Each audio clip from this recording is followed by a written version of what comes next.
Thank you for listening to REED-BBS.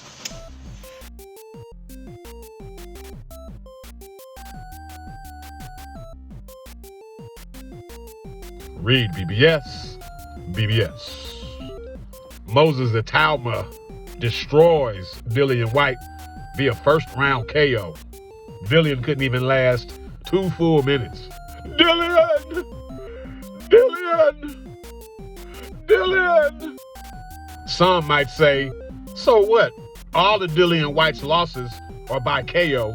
Spectacular KO at that. So what? To which I respond, no one has run over Dillian Whyte quite like this. No one. And certainly not as quickly. 1 minute, 59 seconds. It insinuates that Itauma just walked out and bum rushed Whyte from the get-go.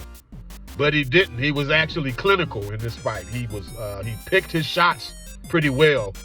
Each punch that he threw built on the one prior, and he made each one of them count. This wasn't the one-hitter quitter like the uppercut that Joshua, or the uppercuts, the one Joshua stopped Whyte with, or the one that Povetkin, the left uppercut Povetkin got him with, or the uppercut that Fury got him with.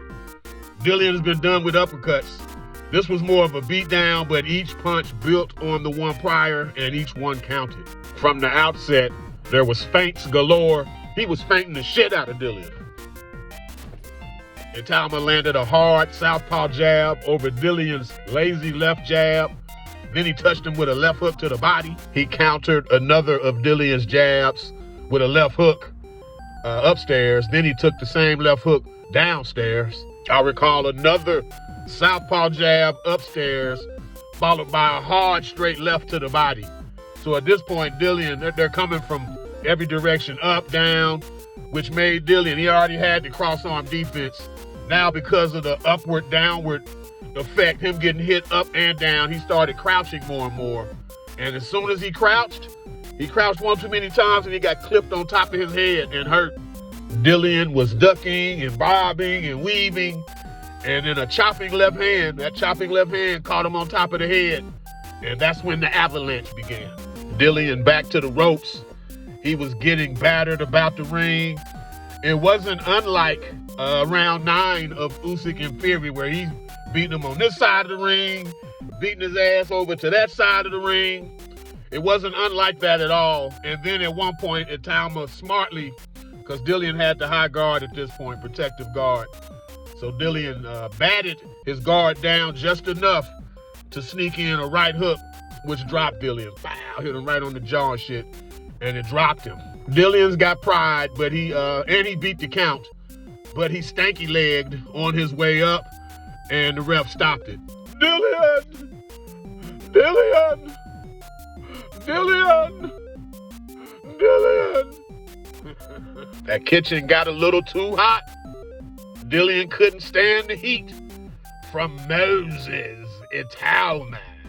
All in all, Itauma was a lot faster, sharper, fresher. He was more athletic. He ticked every box except age. Everyone except age was all in Itauma's favor. Decidedly so. I complained about Itauma's soft, doughy, fleshy body in my pre-fight video, which was before they weighed in. He came in at a career low 235.5. And he's never gonna be some sculpted specimen. He ain't gonna be Mike Weaver or Bruce Seldon or some shit like that. But he was in shape. He was in shape. I was good to see that for the biggest test of his young career, he came in at the lowest weight. It tells me that he's taking this shit seriously. Despite the fact he's wiping his ass with everybody to this point, and early, I might add, he's taking the game seriously, so respect. Itauma's the #1 rated contender per the WBO. Joseph Parker's the interim champion. He's more than likely going to be Usyk's next opponent. But they're talking Usyk up.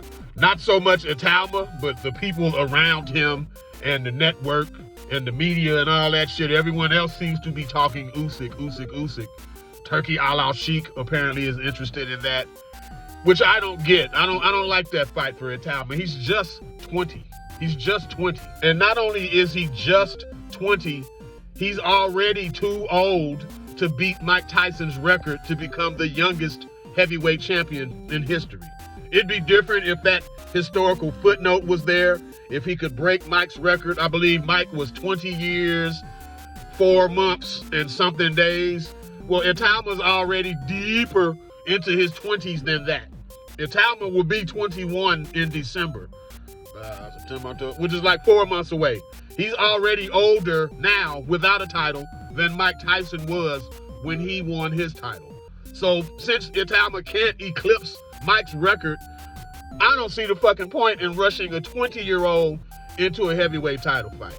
I just don't get it. Does anyone care who the second youngest heavyweight champion in history is?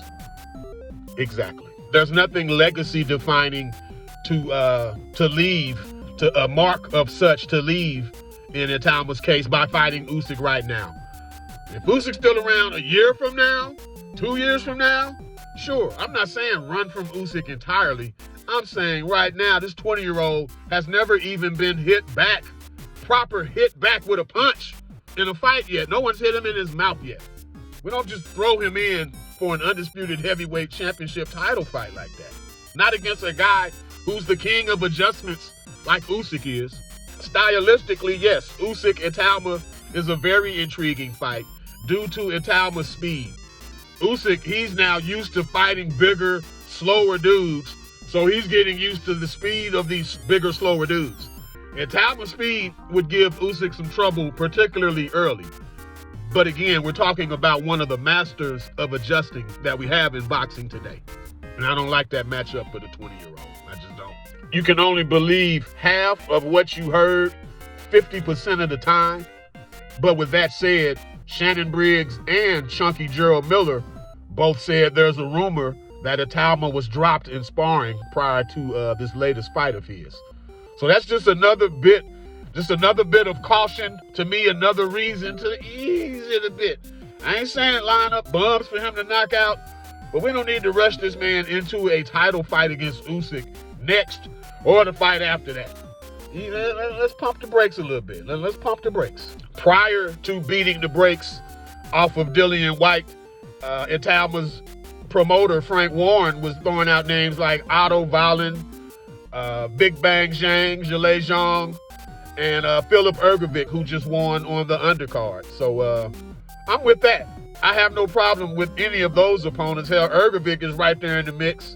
Zhang is still highly ranked by the WBO. Plus, Zhang is going to hit him back. I don't see Zhilei Zhang just getting overwhelmed and bum rushed and stopped in the first round without making his opponent feel him somewhat. But yeah, let's pump the brakes on Usyk for now.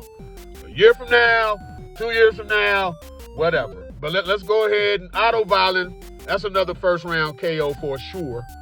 Philip Ergovic, he'll fight back a little bit. He might make it to the third, fourth round. And Big Bang will test that chin a little bit.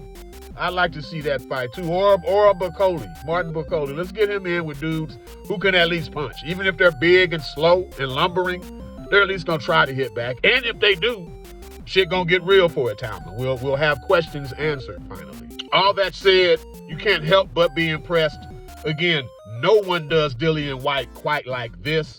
Yeah, everybody that's beat him has stopped him spectacularly, but they ain't just walked out and whooped his ass in less than 2 minutes. None of them have. None of them have whooped Dillian Whyte without feeling some bit of give, some bit of resistance, some bit of competition from Dillian. He was no match at all here. REED-BBS, BBS. Blackbird Sugar, Bachelor's in Boxing Studies. Television! Fred Sanford of the Fistic Arts. When all is said and done, there's nothing left to say or do.